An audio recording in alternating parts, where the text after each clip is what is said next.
નમસ્કાર દર્શક મિત્રો, આપ નિહાળી રહ્યા છો મંતવ્ય ન્યૂઝ અને સૌરાષ્ટ્ર સુરત સાથે હું જીત ગઢવી। સમાચારની શરૂઆત કરીએ તો ભાવનગર જિલ્લાના ઉમરાળા તાલુકામાં રંગોળા ડેમના 15 નંબરનો દરવાજો તૂટી જતા ડેમમાંથી મોટા પ્રમાણમાં પાણીનો પ્રવાહ નદીમાં છોડાયો હતો।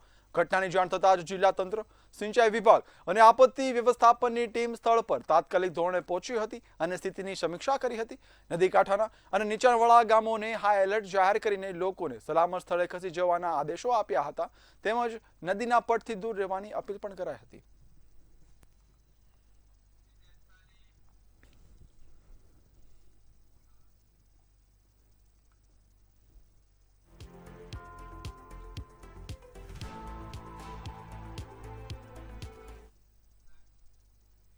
ગીર સોમનાથ જિલ્લાના સૂત્રાપાડા પંથકમાં અતિ ભારે વરસાદે ખેડૂતોને મોટો આર્થિક ફટકો આપ્યો છે। 22 ઇંચથી વધુ વરસાદ બાદ ખેતરોમાંથી પાણી તો ઉતરી ગયું, પરંતુ હવે લીલાછમ ખેતરોમાં સુકાઈ ગયેલી મગફળી જોવા મળી રહી છે। 1 મહિનાની મહેનત પાણીમાં ધોવાઈ જતા ખેડૂતોને ફરી મોંઘા બિયારણ સાથે વાવણી કરવાની ફરજ પડી છે।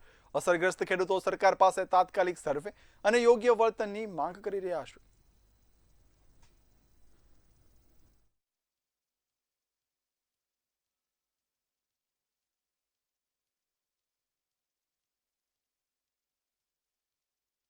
જોરદાર બારિશને કારણે 30 થી 37 વરસાદ થયો, એને કારણે મગફળીનું વાવેતર જે વાયેલું હતું તે નાબૂદ થયું છે। હવે ફરીવાર પાછું મગફળીનું વાવેતર કરવાનું છે। જે પહેલાં વાવેતર હતું એ તો ફ્લોક ગયું, એ અત્યારે બળી ગયું। અત્યારે પાછી મગફળીનું અત્યારે બિયારણ લઈ આવી અને પાછું મગફળી વાવવાની છે। આમાં તંત્રને વારંવાર રજૂઆત કરી હતી પાણીના નિકાલની।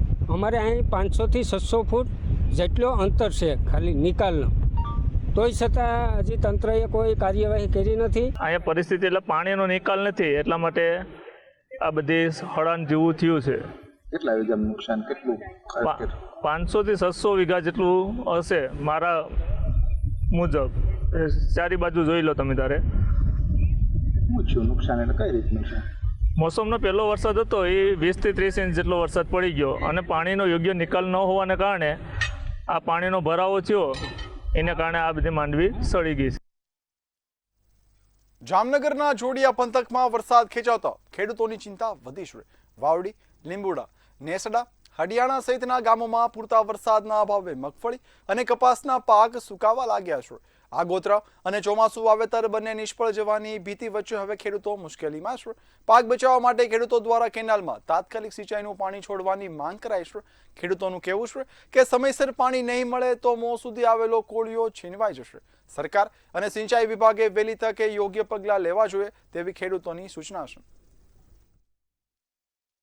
અમારે અત્યારે હાલની સિઝનમાં જે વરસાદ થયેલો અને અમારા બધા ભાઈઓએ ખેતીમાં અત્યારે વાવણી કરેલ છે અને અમારું આ વરસાદ ખેંચાતા બિયારણ ફેલ થયું। અમારે વીઘે ટોટલિંગ 20 થી 22 હજારનો ખર્ચો થઈ ગયો હોય।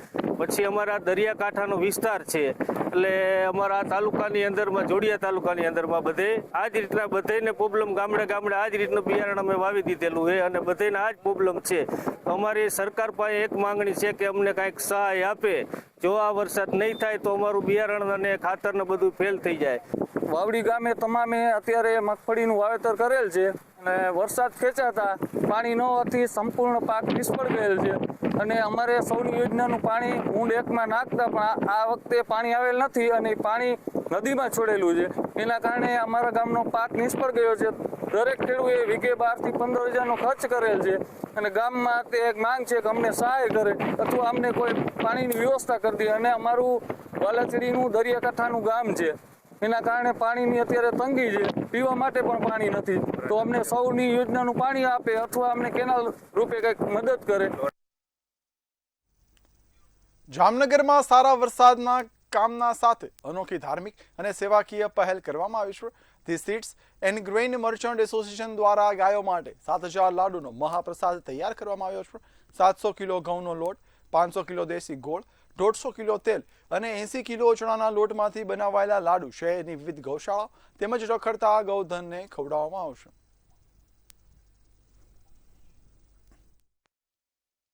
અમારી સંસ્થા તરફથી લગભગ 40-50 વર્ષથી અષાઢી બીજના ગાયોને લાડવા આપવા માટેનો ભંડારો કરવામાં આવે છે અને તેમજ અમારા બજારમાં મજૂર કામ કરતા મજૂર ભાઈઓ બુંદીના લાડવા એને પણ પ્રસાદ કરવામાં આવે છે. લગભગ અમારી સંસ્થા તરફથી અગાઉ તો સંસ્થાઓમાં નિત્ય ભોજન અમે આપી દીધેલું છે. તો અમે પહેલા તો અંધાશ્રમ વૃદ્ધાશ્રમ એમાં અમે પહેલા ડિસ્ટ્રીબ્યુટ કરતા હતા, પણ તેથી આપી દીધા પછી અત્યારે વિતરણ કરતા નથી. સુરતમાં ભારે વરસાદના કારણે ટેક્સટાઇલ અને ડાયમંડ સહિતના વિવિધ ઉદ્યોગોને મોટું આર્થિક નુકસાન થયું છે. પ્રાથમિક અંદાજ મુજબ ઉદ્યોગોને આશરે 114 કરોડ રૂપિયાનું નુકસાન થયું છે. આ નુકસાનનો વિગતવાર અહેવાલ સુરત ચેમ્બર દ્વારા તૈયાર કરવામાં આવી રહ્યો છે.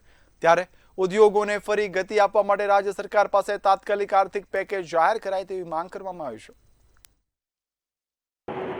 2 દિવસને ધોધમાર વરસાદમાં જે સુરત શહેરમાં ખાડીપુર આવ્યું કે જે ખાડીપુરના કેટલા વેપારી અને કેટલા ટેક્સટાઇલ ઉદ્યોગને નુકસાન પહોંચ્યું છે અને ખાસ કરીને વાત કરીએ જેમાં કરોડોને આંકડા સામે આવી રહ્યું છે. હાલ તો ચેમ્બર દ્વારા એને આંકડા એકઠા કરીને રાજ્ય સરકારને માહિતી આપવામાં આવી છે. ખાસ કરીને આપણી જોડે ચેમ્બર પ્રમુખ અશોક જીરાવાલા છે, એમની જોડે વાત કરશું.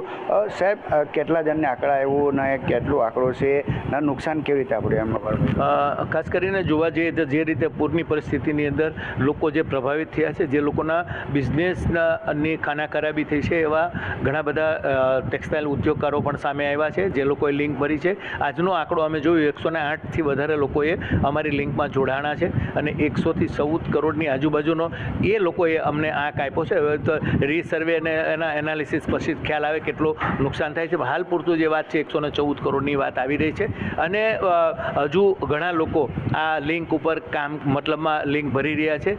રોજે મોટી સંખ્યામાં લોકો જોડાઈ રહ્યા છે. કારણ કે તમામ લોકોને અમે આહવાન કર્યું છે, જેમાં લારી ગલ્લાવાળાઓ પણ આવી જાય, જે લોકોને નુકસાન થયું છે, પ્રભાવિત થયા છે, MSME હોય, SME હોય કે મીડિયમ હોય કે લાર્જ હોય, તમામને ચેમ્બર ઓફ કોમર્સે આહવાન કર્યું છે. કારણ કે 150 એસોસિએશનો દક્ષિણ ગુજરાતની અંદર ચેમ્બર સાથે જોડાયેલા હોય, તો તમામ જે લોકો પ્રભાવિત થયા છે, જે લોકો પાસે પ્રૂફ અને ફોટાઓ છે, જે લોકોનો આંકડો છે, એ બધાને સર્વે કર્યા પછી અમે રાજ્ય સરકારને મોકલીશું અને એના ઉપર તાત્કાલિક અસરથી એ લોકોને રાહત મળે, જેથી કરીને જે ઉદ્યોગો જે નુકસાન ભોગવ્યું છે, જે લોકોએ પોતાની મૂડીનું ધોવાણ થયું છે, એવા લોકોને ફૂલની પાખડી પણ એ લોકોને એનું વળતર મળી રહે, જેથી કરીને ઉદ્યોગ પાછો ધમધમતો થાય અને એ લોકો પોતાના વેપાર ઉપર કામે ચડી શકે. સાહેબ, આજે આંકડા મેળવવામાં આવ્યું છે કેવી રીતે? જેમ કે હવે કોઈને દુકાનમાં લાખોને પડ્યો હોય સામાન, કોઈને કરોડોનો પડ્યો હોય, તો આંકડા આ કેવી રીતે વેરીફાઈ કરવામાં આવે? એ લોકોનું એ સર્વે થશે. અત્યારે એ લોકોએ પોતપોતાના આંકડાઓ જાતે આપ્યા છે અને એ એક જ આંકડા તમારી સામે સમક્ષ મૂક્યા છે, પણ એ આંકડો કદાચ ઘટી પણ શકે અને એ આંકડો કદાચ વધી પણ શકે. કારણ કે હજુ જ લોકો અમારી સાથે જોડાયા છે, ઘણા બધા લોકો એમાં પ્રભાવિત થયા છે. આ આંકડો રિયલ આંકડો જ્યારે તમામ ડેટા અમારા પાસે આવશે ત્યાર પછી અમે નક્કી કરીશું. ત્યાર પછી સરકાર સમગ્ર રાજ્ય સરકારની સાથે અમે ચર્ચા કરીશું. માનનીય હર્ષ સંઘવી સાથે પણ અમારી એક બેઠક થવા જવાની છે અને એમની સાથે પણ ચર્ચા કરીને પછી આગળ વધીશું. બિલકુલ. આ સુરત શહેર સાઉથ ગુજરાત ચેમ્બર પ્રમુખ હતા અશોક ચિરાવાલા, જેમને કહેવું છે કે હાલ અમે આંકડા મેળવી રહ્યા છે. આખી સુરત શહેરમાં જે નાનાથી મોટા વેપારીઓ છે તમામને આંકડા મેળવીને અમે રાજ્ય સરકાર જોડે એમાં બેઠક કરીશું અને લોકોને ફૂલની પાકડીને સહાય કરવા માટે મદદ કરશું. કેમેરામેન શોએબ શેખ સાથે દીપક રામન, ન્યૂઝ સુરત. સુરતમાં ભારે વરસાદ બાદ પૂરગ્રસ્ત વિસ્તારોમાં હવે તંત્ર એક્શન મોડમાં આવ્યું છે. શહેરના અસરગ્રસ્ત વિસ્તારોમાં સફાઈ કામગીરી કરવા માટે તાત્કાલિક આદેશ આપવામાં આવ્યા છે. મહાનગરપાલિકાએ આગામી 24 કલાકમાં તમામ વિસ્તારોમાંથી કચરો અને કાદવ દૂર કરવાની સૂચના આપી છે. લિંબાયત ઝોનમાં પાણી પુરવઠાની સમસ્યાને ધ્યાનમાં રાખીને પાણી સપ્લાયનો સમય 1 કલાક વધારવાનો નિર્ણય પણ કરવામાં આવ્યો છે.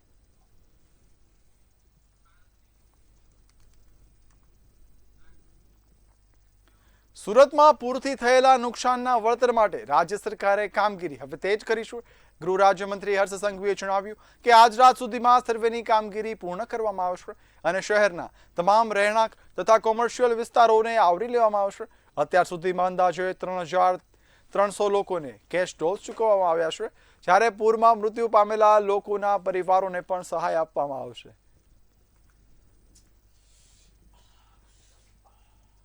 અને અનેક સોસાયટીઓ હોય, રેસિડેન્શિયલ એરિયા હોય, કોમર્શિયલ એરિયા હોય કે ઇન્ડસ્ટ્રીયલ, આ તમામ વિસ્તારોમાં ભારે વરસાદના કારણે અનેક લોકોએ જે નુકસાની ભોગવવી પડી તેની સર્વેની કામગીરી જે છેલ્લા 3 દિવસથી રાત દિવસ સુરત શહેર મહાનગરપાલિકા અને વહીવટી તંત્ર દ્વારા જે કરવામાં આવ્યું તેની એક રિવ્યુ બેઠક રાખવામાં આવી હતી.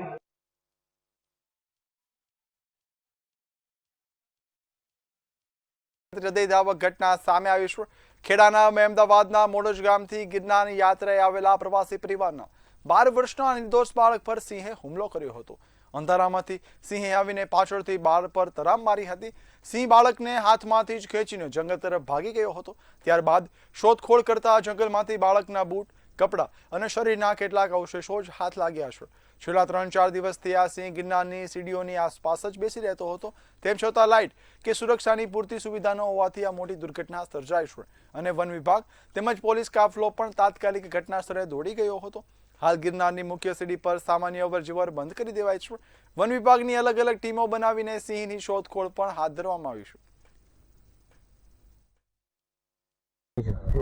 અમે ગિરનારમાં રાત રોકાયા હતા અને સવારે 5:45 ચડવાનું ચાલુ કર્યું હતું અને 50 પગથિયા ચડ્યા અને અમારો 50-60 જણા હંગાત હતા.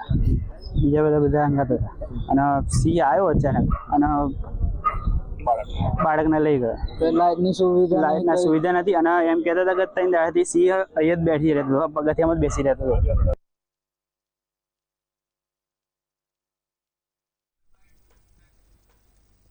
રાજકોટમાં નરેશ પટેલે યુવતીઓ અને સોશિયલ મીડિયા અંગે મહત્વપૂર્ણ નિવેદન આપ્યું છે. આનંદી પટેલની દીકરીઓના નિવેદનના સંદર્ભમાં તેમણે કહ્યું કે પ્રેમ કરવો કોઈ ખોટી વાત નથી, પરંતુ જીવનમાં સમજદારી અને મર્યાદા જાળવવી પણ જરૂરી છે. દરેક સમાજના આગેવાનોએ ભેગા થઈ અને એક કમિટી રચવી જોઈએ અને એમાં ખોડલધામને જ્યાં પણ ભાગરૂપ બનવું પડશે ત્યાં અમે પહેલ કરશું અને આ મોટો વિષય છે, આ વિષયને ગમે એમ કરીને આપણે દબાવવું. દીકરીઓને સલાહ આપી? બિલકુલ દીકરીઓને તો વર્ષોથી અમે સલાહ આપી જ છીએ. પ્રેમ કરવો એ કોઈ પાપ નથી, પણ પ્રેમ કોની સાથે થાય છે, માવતરની આપણને પરમિશન મળે છે કે નહીં, આ બહુ મહત્વની વાત છે. રાજકોટમાં ભેળસેળ કરનારાઓ સામે આરોગ્ય વિભાગે કડક કાર્યવાહી હાથ ધરી છે. શહેરભરમાં ફૂડ સેફ્ટી ટીમ દ્વારા સઘન ચેકિંગ હાથ ધરવામાં આવ્યું છે. આ અભિયાન દરમિયાન શહેરની કુલ 66 પેઢીઓ તેમજ ખાણીપીણીના એકમોની તપાસ કરાઈ છે. તપાસ દરમિયાન અનિયમિતતા સામે આવતા વિરમણી સ્વીટ્સ અને નમકીનને સીલ કરવામાં આવ્યું છે. ઉપરાંત સંચાલકને 10,000 રૂપિયાનો દંડ પણ ફટકારવામાં આવ્યો છે.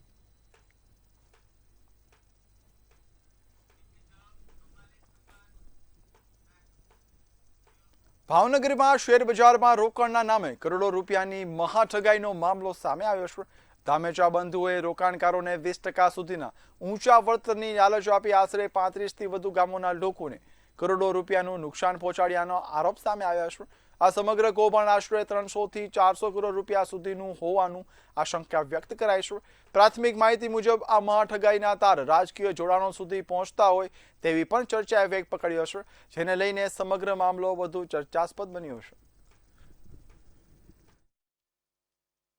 મારા પૂર્વ વિસ્તારની અંદર 20% રિબેક એટલે કે જે રોકાણકારો છે એને રોકાણના પૈસાની દર મહિને 20% રકમ પરત આપવાનું જે સ્કેન્ડલ હતું એ કંઈક ને કંઈક બધા લોકોના સંપર્કમાં આવતા 400થી 450 કરોડ રૂપિયાનું સ્કેન્ડલ આખું બહાર આવ્યું છે.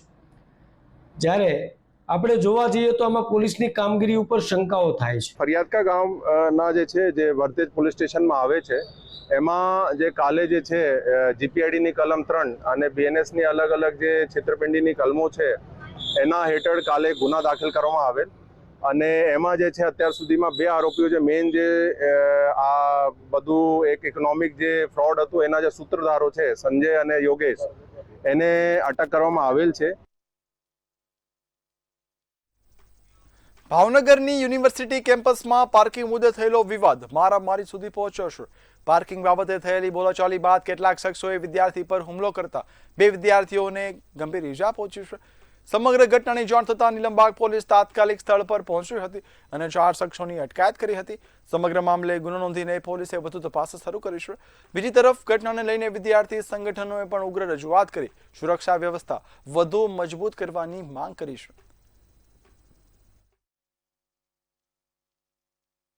અમે એ જે કોઈ આરોપીઓ કહેવાતા છે એમને ત્રણેયને પત્ર લખી, કારણ કે 3 વિદ્યાર્થી અમારા છે, એક કોઈ અન્ય કોલેજનો કે બહારનો વિદ્યાર્થી છે, એટલે એમને તાત્કાલિક એમના પેરેન્ટ સાથે ફોન નથી રિસીવ થતા, એટલે પેરેન્ટ સાથે 17 તારીખે સવારે રૂબરૂ બોલાવવામાં આવ્યા છે અને તાત્કાલિક અસરથી અત્યારે અમારી જે LMS સિસ્ટમ છે, લર્નિંગ મેનેજમેન્ટ સોફ્ટવેર, એમાંથી એમને બ્લોક કરી દેવામાં આવ્યા છે. ગૂગલ ક્લાસમાંથી પણ એમને હટાવી દેવામાં આવ્યા છે અને 17 તારીખે એમને એક વખત સાંભળવાની તક આપ્યા પછી સંસ્થા પ્રશાસન તરફથી આગળની કાર્યવાહી છે એ કરવામાં આવશે.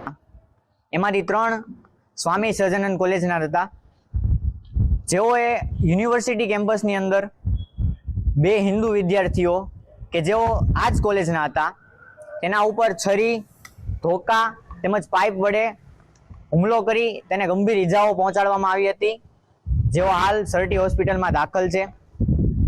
આજરોજ બજરંગદળ ભાવનગર મહાનગર દ્વારા સ્વામી સહજાનંદ કોલેજ ખાતે રજૂઆત કરી તેના ઉપર કડકમાં કડક કાર્યવાહી થાય તેમજ તેમને તાત્કાલિક ધોરણે કોલેજમાંથી 3 વિદ્યાર્થીઓને સસ્પેન્ડ કરવામાં આવે. જામનગરમાં 12 વર્ષના સગીરા પર ગુમ થયાના મામલે દલિત સમાજમાં ભારે રોષ જોવા મળી રહ્યો છે. પરિવારનો આક્ષેપ છે કે 40 વર્ષીય વ્યક્તિ સગીરાને બધી રાતે લઈ ગયો છે. ફરિયાદ નોંધાયાના 7 દિવસ બાદ પણ પોલીસ દ્વારા યોગ્ય કાર્યવાહી ન કરાઈ હોવાના આરોપ સામે આવ્યા છે.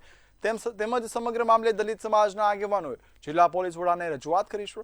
સમાજના પ્રતિનિધિઓએ ભેદભાવના આક્ષેપો સાથે તાત્કાલિક સગીરની શોધખોળ અને કડક કાર્યવાહી થાય તેવી માંગ ઉચ્ચારી છે.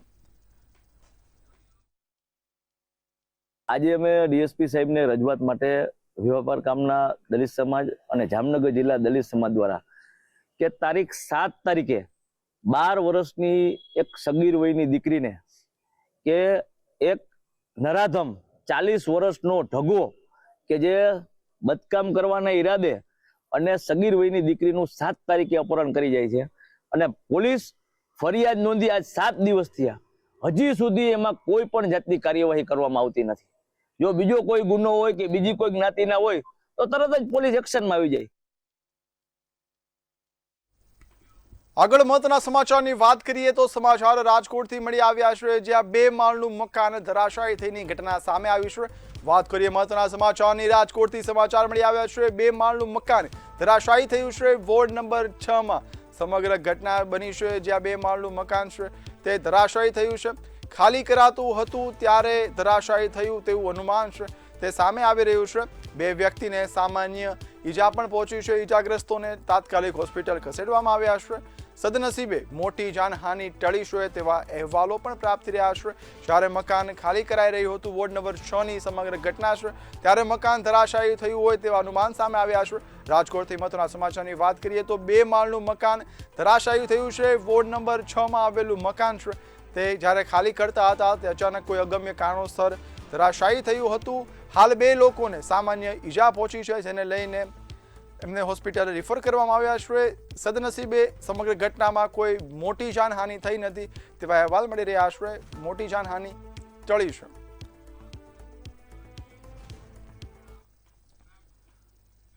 સૌરાષ્ટ્ર તો સુરતમાં હાલ બસ આટલું જ. હવે નિહાળો સીધો સંવાદ સહયોગી મહેન્દ્ર સાથે. નમસ્કાર.